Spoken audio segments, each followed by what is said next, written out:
rendez-vous est véritablement ancré aujourd'hui dans les agendas et ce thème est novateur parce qu'il propose une rencontre, il propose un mariage qui est aujourd'hui la volonté de tous les acteurs africains.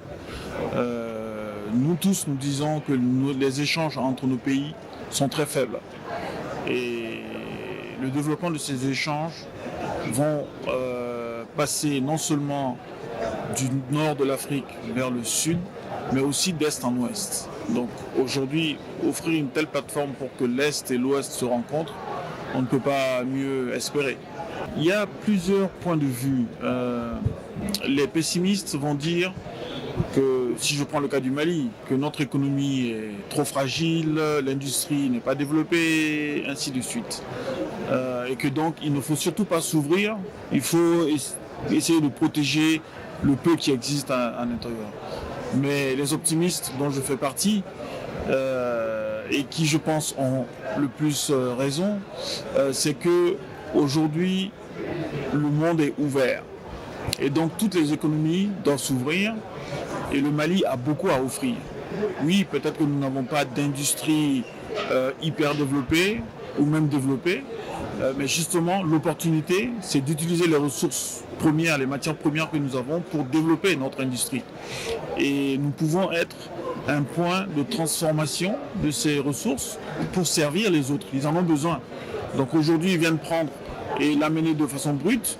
Nous pouvons être une plateforme de transformation et pour fournir des produits semi-finis, voire finis, qui vont servir d'intrants dans d'autres productions.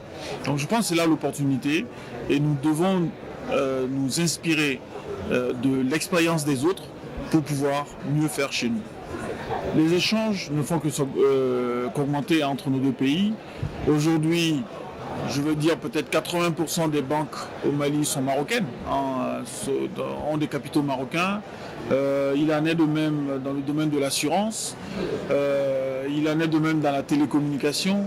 Donc vous voyez que le Maroc est très présent au Mali et cette présence se consolide parce que l'économie malienne est très dynamique. Ces 10 dernières années, nous avons en moyenne 5% de taux de croissance, donc ce qui amène vraiment des résultats. Et le tissu économique continue à s'étoffer. Et donc la formation se développe. Nous avons de grands besoins, une jeunesse très importante et qui a besoin d'être formée. Et l'école marocaine est une bonne école pour ces aspects-là.